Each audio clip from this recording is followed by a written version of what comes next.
Bapak Ibu dan saudara terkasih, minggu ini adalah minggu pertama di bulan Juli, dan setiap bulan Juli kita akan mengadakan kembali perjamuan kudus tengah tahun. Untuk itu kita akan menemukan tema keteguhan seorang pembawa pesan.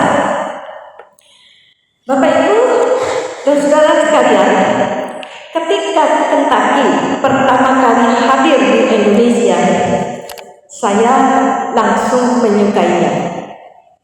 Sampai sekarang saya masih suka ayam Kentucky, ya. Kalau nggak ingat ayamnya ayam suntik, kalau nggak ingat tumor, mungkin setiap minggu saya makan ayam Kentucky. Siapa orang luar biasa yang menciptakan ayam goreng Kentucky sampai bisa dijual di berbagai negara? Pencipta ayam Kentucky adalah Kolonel Sanders, ya.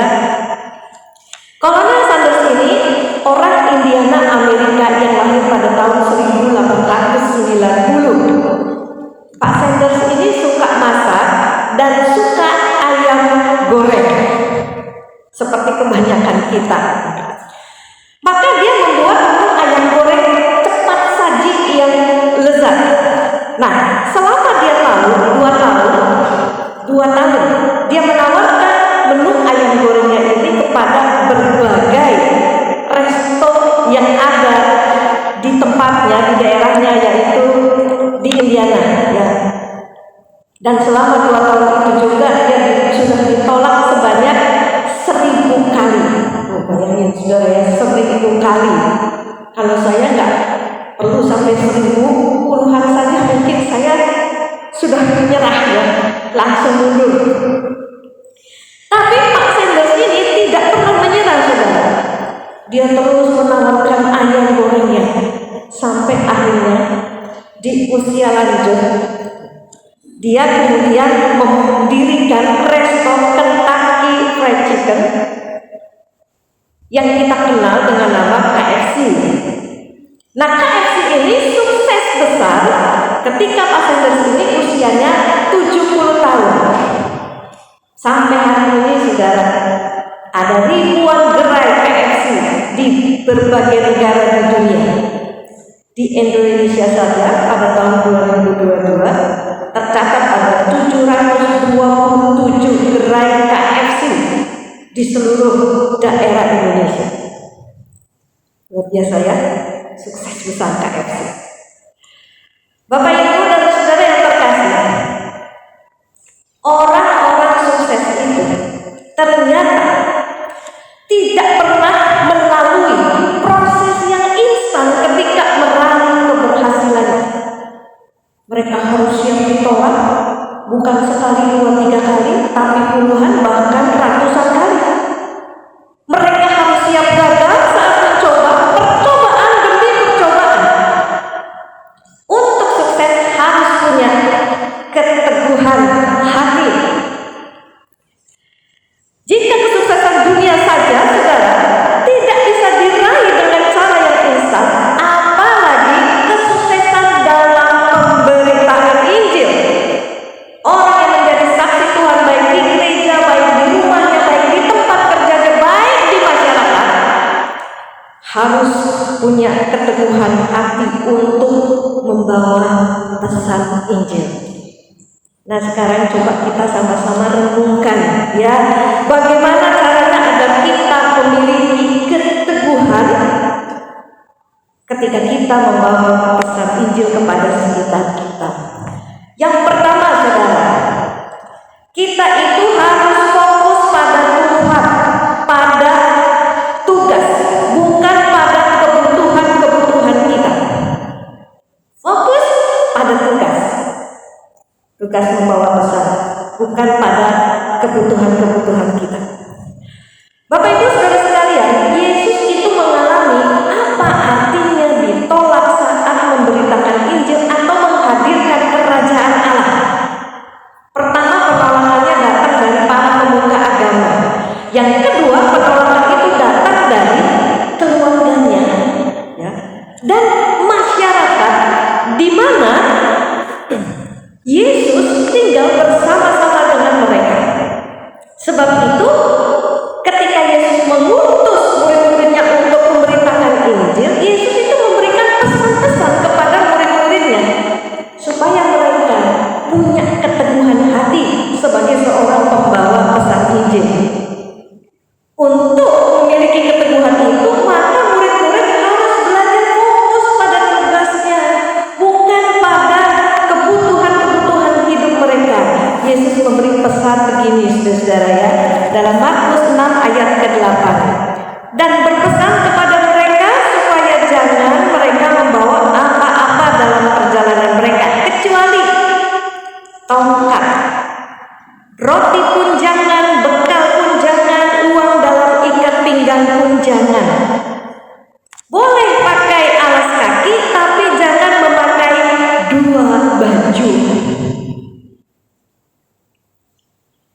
Mengapa saudara Yesus menyuruh mereka hanya bawa tongkat? Makanan, uang gak boleh dibawa. Bahkan baju juga harus yang hanya melekat di tubuh mereka. Tidak boleh bawa baju cadangan. Kalau nggak boleh bawa baju cadangan, mestinya murid-murid Yesus itu bawa Rexona ya saudara ya. Pengusir bau badan, pengusir BB ya. Kalau nggak bau dong ya. Kenapa begitu, saudara-saudara? Bapak Ibu saudara sekalian, Yesus tahu murid-muridnya ini butuh makanan, butuh baju ganti, butuh uang untuk beli berbagai kebutuhan. Tapi Yesus menjamin bahwa semua kebutuhan itu akan dipenuhi oleh Allah pada waktunya. Jadi murid-murid diajak supaya tidak mengkhawatirkan diri dengan kebutuhan-kebutuhan perut mereka atau kebutuhan materi lainnya. Sehingga mereka ini bisa fokus memberitakan pesan Injil, bukannya sibuk memenuhi kebutuhan hidup atau jasmani mereka. Begitu juga ketika mereka sampai di satu rumah ya. Yesus berpesan begini, Markus 6 ayat yang ke-10. Katanya selanjutnya kepada mereka, kalau di satu tempat kamu sudah diterima dalam satu rumah, tinggallah di situ sampai kamu berangkat dari tempat itu. Ya, jadi murid-murid itu dilarang tinggal terus-menerus di dalam satu rumah yang menampung mereka. Ada waktunya mereka itu harus berangkat ke tempat yang Tuhan tunjukkan untuk mereka Injil.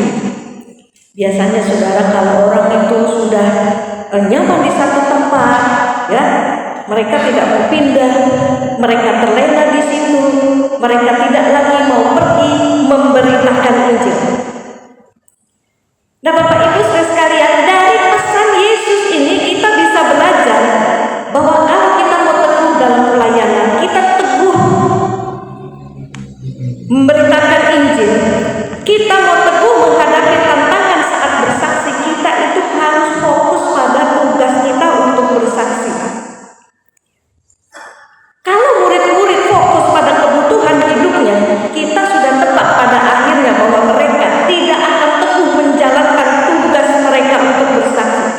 Fokusnya sudah teralihkan dari tugas bersaksi kepada tugas memenuhi kebutuhan. Dari fokus kepada Tuhan, sekarang fokusnya kepada materi. Ketika ada kebutuhan hidup yang mendesak, mereka akan meninggalkan tugas itu. Bapak Ibu dan saudara terkasih, tugas memberitakan Injil, tugas menjadi saksi Tuhan diberikan kepada setiap orang yang percaya. Tugas itu diberikan kepada para pendeta dan juga kepada semua umat. Hanya ada yang full time mengerjakannya seperti saya, ada yang tidak bisa full time. Nah, full time atau tidak full time itu bukan masalah. Tapi perhatikan Bapak Ibu dan saudara semua, setiap orang harus punya keteguhan hati untuk bersaksi membawa pesan Injil. Saat kita ini terlalu khawatir dengan kebutuhan hidup kita jadi cuma fokus cari duit, ya, fokus bagaimana jadi kaya, fokus cuma dan punya keteguhan untuk menjadi saksi Tuhan, membawa pesan Injil kerajaan Allah. Kemarin beberapa utusan dari GKI Rahmani dari majelis menghadiri pra-PMK Klasis Priangan ya. Jadi sebelum persidangan majelis Klasis Priangan yang dihadiri 18 gereja, kita itu kumpul dulu ya, membahas materi-materinya supaya nanti persidangannya jangan kelamaan. Begitu kira-kira. Nah, sekarang ada yang baru dari Klasis Priangan, Bapak Ibu. Apa itu? Klasis Priangan punya komisi BMPI. Apa itu BMPI? Badan Misi Penyebaran Injil. Gereja-gereja yang ada di bawah Klasis Priangan termasuk GKI Rahmani nanti akan diperlengkapi oleh BMPI untuk bisa bermisi di tempatnya masing-masing, juga kedepannya bisa bermisi di daerah-daerah Indonesia ini ya. Karena Klasis Priangan ini sedang punya rencana jadi satu sinode, saudara ya. Nah, sekarang ini Klasis Priangan sudah menjalankan misi sampai ke Kalimantan. Kemarin mereka timnya ini presentasi mau misi ke 167 sekolah di 2 kabupaten Kalimantan Barat. Satu kali mereka akan datang ke GKI Rahmani untuk presentasi kepada kita. Yang saya mau katakan begini, saudara ya. Yang mengerjakan misi penyebaran Injil ini bukan cuma pendeta saja, saudara. Malah sekarang ini misi ke Kalimantan 90% adalah orang awam yang mengerjakannya. Orang awam itu ada yang jadi pebisnis ya, ada yang dari ibu rumah tangga, ada yang dari mahasiswa, karyawan dan lain-lain yang punya tugas dan pekerjaan di luar gereja. Saya salut dengan orang-orang awam ini, saudara. Mereka nggak cuma fokus cari duit, bangun bisnis, bangun keluarga, begitu ya, sekolah, tapi fokus juga memberitakan Injil. Konsisten mengerjakan misi ke Kalimantan ini yang sudah berjalan selama sekitar 10 tahun. Mereka teguh mengerjakan misi ini dan belajar tidak fokus pada kebutuhan jasmani mereka. Kalau cari fasilitas, saudara, pasti mereka nggak mau ikut ke Kalimantan. Kenapa? Karena mereka itu tidak akan tidur di hotel bintang 5, ya, bintang 4. Hotel melati, losmen aja enggak, saudara. Mereka itu tidurnya di bangsal begitu ya, rame-rame. WC juga, WC umum, saudara-saudara. Nah, itu misi keluar pulau. Lalu gimana dengan kita yang punya tugas membawa pesan Injil sehari-hari di keluarga yang belum percaya Tuhan, di sekolah, di tempat kerja? Kita harus lebih punya keteguhan hati, saudara. Jangan cuma mikir bangun tidur ya, hari ini mau makan apa, hari ini dagang sepi atau rame. Tapi coba juga pikirkan, hari ini siapa yang perlu mendengar kabar baik dari Injil? Siapa yang perlu kenal Yesus? Siapa yang perlu saya injili? Setiap pagi kalau kita berdoa, jangan lupa menyelipkan doa, saudara-saudara. Tuhan, hari ini jadikanlah saya pembawa pesan Injil. Itu doa yang indah sekali di hati Tuhan. Amin. Yang kedua, bagaimana caranya agar kita memiliki keteguhan dalam membawa pesan Injil? 2, kita harus fokus pada tugas, bukan fokus pada penolakan. Bapak Ibu dan saudara sekalian, selain tidak boleh fokus pada kebutuhan, murid-murid juga diajar untuk tidak fokus pada penolakan. Begitu mereka memberitakan Injil, respon pertama yang akan mereka dapatkan adalah penolakan. Tapi sekalipun ditolak, Yesus mengajar agar murid-murid tidak fokus Itu sebabnya Yesus mengatakan dalam Markus 6 ayat yang ke-11, dan kalau ada suatu tempat yang tidak mau menerima kamu, dan kalau mereka tidak mau mendengarkan kamu, keluarlah dari situ dan kebaskanlah debu yang di kakimu sebagai peringatan bagi mereka. Begitu murid-murid ditolak pesannya, ditolak kehadiran dirinya, mereka harus segera keluar dari kota atau desa itu dan mengembuskan debu, tanda peringatan kepada masyarakat di situ. Kenapa murid-murid disuruh Yesus keluar dari lingkungan yang menolak mereka? Supaya mereka tidak fokus memikirkan orang-orang yang menolak mereka itu, saudara. Ada dampak negatif ketika seseorang itu hanya fokus pada penolakan yang dialaminya. Apa dampak negatifnya? Mereka akan kehilangan semangat, mereka hilang sukacita dalam memberitakan Injil. Malah ada yang akhirnya tidak lagi mau memberitakan Injil, takut ditolak, trauma ditolak. Saudara, Tuhan memberi kita tugas memberitakan Injil, bukan tugas mengingat orang-orang yang menolak kita. Jadi kita ini jangan cuma berhenti memberitakan Injil hanya gara-gara orang-orang menolak kita. Murid-murid disuruh lanjut memberitakan Injil di tempat lain setelah mereka ditolak di satu tempat. Lagi pula kita harus ingat, saudara-saudara, Yesus saja ditolak oleh manusia. Bukan sembarang manusia yang menolak Yesus. Yang menolak Yesus itu adalah umatnya sendiri. Ya, orang-orang yang kenal Yesus, orang-orang yang sudah puluhan tahun hidup bersama Yesus. Apalagi di Nazaret ya. Masyarakat di sana dari kecil itu sudah tahu Yesus. Hidup Yesus bagaimana mereka tahu. Alkitab memberitahu kita Yesus itu tidak ada satu kali pun berbuat dosa. Berarti saudara, dari anak-anak sampai remaja hingga pemuda dan dewasa, usia 30 tahun, Yesus itu super baik, ya. Tapi yang sudah super baik pun masih ditolak. Terus siapa kita, saudara-saudara, yang tidak pengen ditolak ketika bersaksi? Memang kita lebih baik dari Yesus?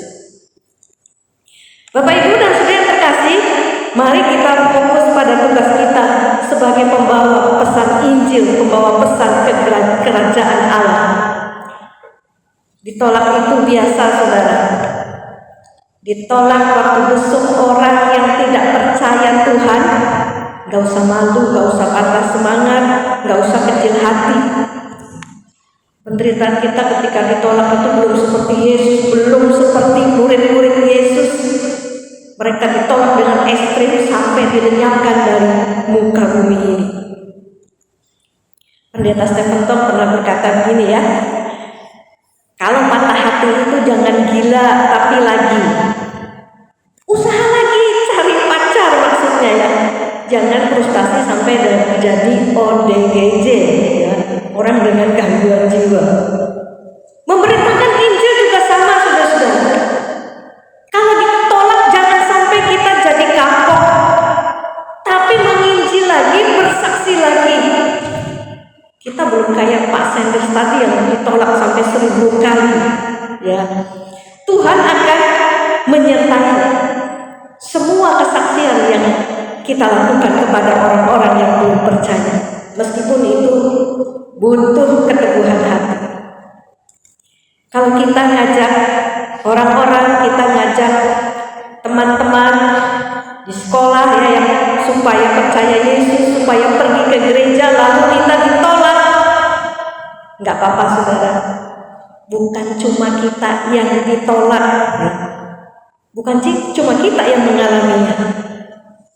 Dari zaman Yesus, penolakan itu sudah ada. Jadi kita tidak perlu membesar-besarkan penolakan dari orang-orang yang belum percaya Tuhan. Fokuslah pada tugas kita. Setan itu paling suka sekali menipu kita sehingga kita ini fokus pada penolakan, bukan pada tugas bersaksi. Setan itu suka sekali membujuk kita untuk fokus pada sakit hati, bukan pada tugas memberitakan Injil. Akhirnya kita menyerah, kita tidak teguh lagi menjadi pembawa pesan Injil.